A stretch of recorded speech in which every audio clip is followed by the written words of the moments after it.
झारखंड राज्य बनने के बाद झारखंड के लोग ठगे हुए महसूस कर रहे हैं कि 40% में पूरे भारतवर्ष को निमंत्रण क्यों, आखिर इस राज्य का बनने का उद्देश्य क्यों था। तो आज चूंकि आपके माध्यम से लोकतंत्र के चौथे स्तंभ के माध्यम से 3.25 करोड़ झारखंड के जनमानस और झारखंड सरकार को संदेश देना चाहेंगे कि अन्य राज्यों की क्या पॉलिसी है। तो उसके लिए हम लोग कुछ स्टडी करके लाए हैं, जिसमें सबसे पहले बिहार राज्य का ही आप देख सकते हैं, बिहार राज्य का लोक सेवा का है, जिसमें स्पष्ट लिखा है भारत का नागरिक हो और साथ ही बिहार राज्य का स्थानीय निवासी हो। तो जब अन्य राज्यों के ये प्रावधान है कि उस राज्य में अगर नियोजन पर अधिकार पहला उस राज्य के निवासी को मिलता है, तो फिर झारखंड राज्य की ये दशा क्यों। आखिर यहाँ के हुक्मरान क्या चाहते हैं कि 40% सीधा आप ओपन कर रहे हैं, यानी अन्य राज्यों को भर रहे हैं। और 40% ओपन होने का मतलब वे लोग फिर ये और एक कॉलम ये है कि जो लोग यहाँ सरकारी नौकरियाँ करेंगे उनके बच्चे फिर आरक्षण के प्रावधान में आ जाएंगे, यानी आज जो लोग ओपन में आते हैं वे लोग फिर एक दिन 60 में आ जाएंगे। तो ये लूट केवल झारखंड में क्यों। फिर बिहार राज्य का एक शिक्षा का उसमें भी लिखा है ओनली बिहार कैंडिडेट्स अप्लाई। हर राज्यों का जो नियोजन पॉलिसी है कहीं ना कहीं उसी राज्य के लिए है।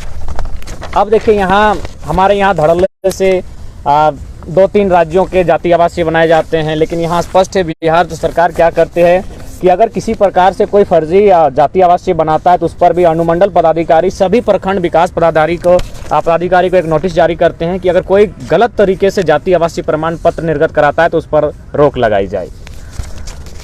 उसके बाद आप देख सकते हैं ये फिर आपका बिहार सरकार नोटिफाइड करती है, जस्टिफाइड करती है कि भाई यहाँ का स्थानीय निवासी जो हो उसका क्या क्राइटेरिया हो सकता है। तो जिसमें आपका कॉलम है खतियान, दान पत्र, भूमि संबंधित दस्तावेज, भूमिहीनों को आवंटित संबंधित अभिलेख। और हम चाहते हैं कि झारखंड में भी, चूंकि हम लोग बिहार राज्य से अलग हुए हैं, तो झारखंड में भी जो स्थानीय नीति बने उसके आधार पर जो नियोजन नीति बने तो कहीं ना कहीं उन्हीं को आधार माना जाए। यहाँ की जो लोक कला है, संस्कृति है, भाषा है, उसको ऐड करते हुए इस राज्य को सुरक्षित करने के लिए उसे आधार मानते हुए और उसके पश्चात अगर नियोजन नीति को अगर प्रारूप को तैयार करते तो इससे क्या होगा कि मैक्सिमम झारखंड राज्य की युवाओं को बेनिफिट मिलेगा। लेकिन अभी जो 60-40 की नीति आ रही है इसमें स्पष्ट क्या है कि 40% जो सीटें हैं वो पूरी तरह से अन्य राज्यों को चली जाएंगी, जिसमें पूरे भारत देश के लोगों को लाभ मिलेगा, जो कि कहीं ना कहीं झारखंड वासियों के साथ सौतेला व्यवहार होगा। आगे हम देख सकते हैं छत्तीसगढ़, बार बार लोग जिक्र करते हैं कि हम लोग झारखंड छत्तीसगढ़ उसी समय अलग हुआ है। छत्तीसगढ़ भी वही कहता है जो छत्तीसगढ़ का स्थानीय निवासी हो, लेकिन झारखंड का जो वैकेंसी उसमें लिखा होता है भारत का नागरिक हो। आप एक एक करके पलट सकते हैं। ये मध्य प्रदेश का है, मध्य प्रदेश में भी एक लाइन लिखा है कि मध्य प्रदेश का स्थानीय निवासी होना अनिवार्य है। आप देख सकते हैं उड़ीसा का बात कीजिएगा तो बड़ा इंटरेस्टिंग रहेगा। उड़ीसा में तो बाहर के लोग माने एंट्री कर ही नहीं सकते हैं। उसमें लिखा है कि she must be able to read, write and speak Odia and have passed middle school examination with Odia as a language subject.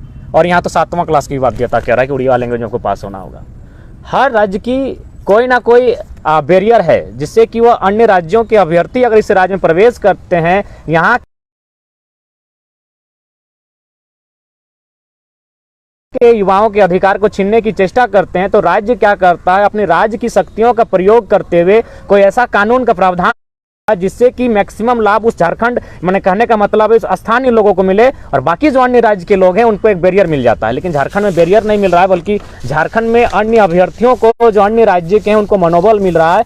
तो ठीक आज हम लोग चाहते हैं कि आज के प्रेस कॉन्फ्रेंस के माध्यम से, चूंकि अभी विधानसभा का सत्र टला हुआ है होली के लिए, तो जब विधानसभा का सत्र चले उस समय जब नियोजन की नीति बने तो इन मुद्दों पर ध्यान रखते हुए राज्य सरकार एक ऐसी पॉलिसी लेकर आए जिससे कि इस राज्य के युवाओं को ज़्यादा से ज़्यादा बेनिफिट मिल सके। अब देखिए हमने बिहार का पॉलिसी दिखाया कि बिहार में नियोजन नीति कैसी बनती है, मध्य प्रदेश, उड़ीसा, छत्तीसगढ़ की दिखाई। अब जरा देखिए ये झारखंड की पॉलिसी है। यहाँ कहीं नहीं लिखा है कि झारखंड का निवासी हो, यहाँ आपका कॉलम में लिखा है कि भारत का नागरिक हो। तो ये सवाल ये बनता है कि इतना बड़ा दुर्भाग्य इसी राज्य के साथ क्यों। यहाँ भारत का नागरिक हो, यहाँ कोई कॉलम ही नहीं कि झारखंड राज्य का निवासी हो, जबकि आपके सामने मैंने एक एक करके तमाम डॉक्यूमेंट्स को रखा जिसमें स्पष्ट लिखा है कि मध्य प्रदेश का निवासी हो, उड़िया भाषा का ज्ञान होना चाहिए, 7वां उड़िया से उड़िया लैंग्वेज के साथ पास करना चाहिए, बिहार राज्य का निवासी हो, छत्तीसगढ़ राज्य का निवासी हो। लेकिन जब झारखंड की वैकेंसी की बात आती है यहाँ स्पष्ट लिखा हुआ है भारत का नागरिक हो। ये दोहरी राजनीति और ये दोहरी मानसिकता हमारे राज्य के साथ ही क्यों। अब यहाँ देखिए कि एक झारखंड के अभ्यर्थी थे जिनका काउंसलिंग रद्द किया जाता है बिहार में, यह कहते हुए कि इनका अस्थायी निवासी ये झारखंड के हैं। तो क्या झारखंड के पास, झारखंड सरकार के पास ऐसा कोई साहसिक फैसला है, इनके पास कोई डिसीजन मेकर है जो इस प्रकार के डिसीजन ले सके कि जो अन्य राज्यों के अभ्यर्थी हैं, जो दोनों राज्यों में प्रावधान माने लाभ ले रहे हैं, दोनों राज्यों में अपना लाभ ले रहे हैं, उनको इस प्रकार का कोई नियम बनाकर उनकी स्थानीयता को रद्द कर सके, उनके नियोजन को रद्द कर सके। यहाँ देख सकते हैं झारखंड के एक साथी हैं जो कोल्हान प्रमंडल से हैं, उन्होंने आपका जमुई में जॉब कर रहे थे, सरकारी जॉब कर रहे थे, लेकिन वहाँ क्या किया जाता है, उनको निरस्त किया जाता है क्योंकि वे स्थानीय निवासी झारखंड के हैं। इसके बाद सबसे महत्वपूर्ण विषय चर्चा का यह है कि 1932 के आधार पर जो नियोजन नीति की चर्चा की गई थी, जिसे राज्यपाल ने लौटाया यह कहते हुए आपका AR की रिपोर्ट 1970 का हवाला दिया।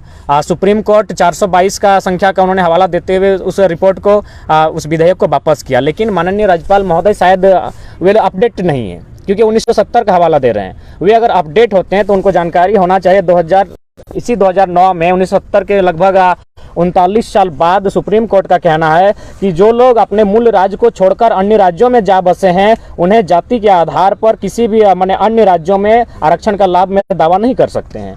यही नहीं, आपका पटना हाईकोर्ट भी कहती है कि दो राज्यों में कोई भी व्यक्ति स्थानीय होने का दावा नहीं कर सकता है। चंडीगढ़ का भी जो 2000 का रिपोर्ट था चंडीगढ़ न्यायालय का, उसमें भी यही बात कही गई, कोई एक व्यक्ति दो राज्यों में स्थानीय निवासी होने का दावा नहीं कर सकता है। तो मेरे हिसाब से माननीय राज्यपाल महोदय उनकी गरिमा का सम्मान करते हैं। उन्होंने ऑल इंडिया रिपोर्ट 1970 का हवाला दिया है और 1970 कहीं ना कहीं बहुत पुराना बात वे कह रहे हैं। उन्हें 2009, 2002, 2013 इत्यादि को पढ़ना चाहिए, अध्ययन करना चाहिए। तो उसके बाद अगर इस विषय पर वो चर्चा करते हैं तो शायद मेरे हिसाब से बढ़िया रहता। और उसके बाद एक सबसे महत्वपूर्ण विषय आप देख सकते हैं कि भाषा का बैरियर को यहाँ समाप्त किया जा रहा है। यहाँ जो भाषा कल्चर है उसको समाप्त किया जा रहा है। इससे क्या होगा कि अन्य राज्य के जो अभ्यर्थी हैं उन्हें आसानी से इस राज्य में प्रवेश मिल जाएगा। सबसे पहली बात कि झारखंड के लोग थोड़ा सा समझ नहीं पाते हैं कि भाषा का महत्व क्या है, लोक का संस्कृति का महत्व क्या है। इसका उदाहरण हम आपको देना चाहेंगे कि जैसे कि इस बार का जो जेपीएससी का परीक्षा था उसमें एक सेंद्रा शब्द का जिक्र किया गया। सेंद्रा क्या है, उससे क्या है कि जो मैक्सिमम स्टूडेंट अगर बाय द वे अगर कोचिंग क्लासेस में नहीं भी गए हैं तो सेंद्रा को जानते हैं। वहाँ और एक शब्द था आपका पैला का, कि पैला क्या है। तो इससे क्या है, अगर इन सब चीज़ों को अगर आप लोक संस्कृति को बैरियर से हटा दे रहे हैं, आप भाषा को अगर बैरियर से खत्म कर दे रहे हैं, तो इससे क्या होगा कि मतलब अन्य राज्यों के जो अभ्यर्थी हैं उन्हें रोकने का चांस ही अब खत्म कर दे रहे हैं। लेकिन अगर भाषा को बैरियर के तौर पे अगर आप इस्तेमाल करते हैं तो अन्य राज्य के अभ्यर्थियों को नहीं मालूम है कि कर्म कई दिन का होता है, सरहुल का बनाने का तरीका क्या होता है। तो अभी क्या है, सचिव महोदय का स्टेटमेंट देख रहे थे, उन्होंने तो भाषा संस्कृति का जो सिलेबस है यानी जो भी है इनको अप्लाई किया जा सके एग्जामिनेशन में, इसको तो डिलीट कर दिया गया है। संशोधन की बात ही नहीं कही गई, उन्हें डिलीटेड किया गया है। यानी अभी जो अब एग्जाम होंगे उनमें जो झारखंडी कल्चर है उसके बारे में झारखंड के स्टूडेंट को पढ़ने को नहीं मिलेगा, और नहीं मिलेगा इसका मतलब ऑल ओवर इंडिया के लोग आसानी से इस राज्य में प्रवेश कर सकते हैं। तो हमारे आज के प्रेस कॉन्फ्रेंस का उद्देश्य यही है कि 60-40 जो नीति लेकर आई है, और ये जो राज्य सरकार कह रही है 2016 की नीति है, तो अगर 2016 की नीति लेकर आना था तो 2016 की सरकार लेकर आई थी। 2016 की सरकार को अगर राज्य की जनता ने नकारा, उसे अगर सत्ता से पदस्थापित किया, हटाया, तो उसमें एक कारण यह भी था 60-40 की नीति। इसका प्रभाव क्या था, जो 2016 में टीचर की बहाली हुई थी, जिसमें जो अपेंड का जो कोटा था उसमें 75% जो शिक्षक थे वह मैक्सिमम अन्य प्रदेशों से बने थे।